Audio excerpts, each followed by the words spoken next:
Ұлы отан соғысының ардагері Дмитрий Алатырсев жасы 91-де. Ақсақал үнемі дәрігердің бақылауында болып, дәрі-дәрмегін үздіксіз пайдаланады. Ардагерлерге арналған госпиталды уақытша деп көшіргенімен, ендігісі бар жоғы 200 ардагер ғана қабылдай алады екен. Медеу ауданында орналасқан госпиталымызды қайта пайдалануға берсе, онсыз да аз қалған денсаулықтарына алаңдаулы ардагерлер бір жасап қалар еді дейді қарт жауынгер. Бесспорно, здоровье мое. Осыншама жасқа келгенде денсаулығымның кез келген уақытта сыр беретіні рас. Мен ондайда қалалық емханаларға барамын. Онда да бізге жағдай жақсы жасалмаған. Дәрігерлердің жазып берген дәрі-дәрмегін үйде қабылдауға мәжбүрмін. Госпиталь деген арман ғана болып қалды.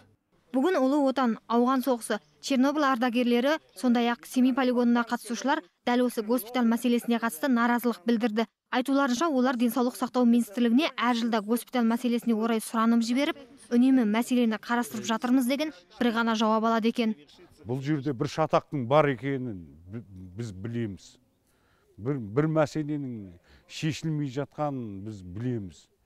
Бір үлкен кісілердің осы жерге көз қойып отырған біз сезіп жүрміз.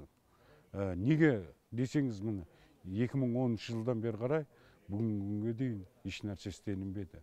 Құр уәдемен, құр сөзбенен айтып келе жатыр. Әйтсе де, госпиталь басшылығы жерге байланысты еш алаңдаудың қажеті жоқ.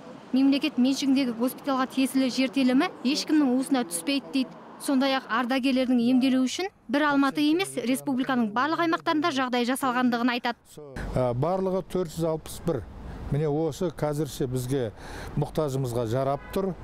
Оның үстіне бұл шығып атқан айқайдың бір несі, біздегі Алматыдағы госпиталіміз 2 корпустан тұрады. Біреуі жоғарыда Ладушкина көшесінде, біреуі Каблуковадағы, мына төмендегі.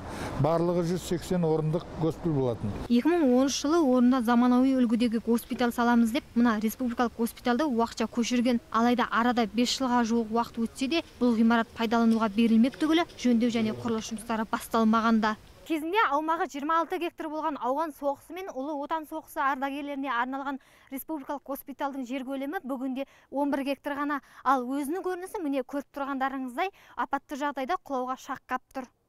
Жылда осы мәселені көтеретін ардагерлер бұл жолы да көкейіндегі сұрақтарға жауап таппай қайтты. Тек алдағы жеңістің 70 жылдығында нақты шешім мен бір әрекетті көрерміз деген үмітпен тарқасты.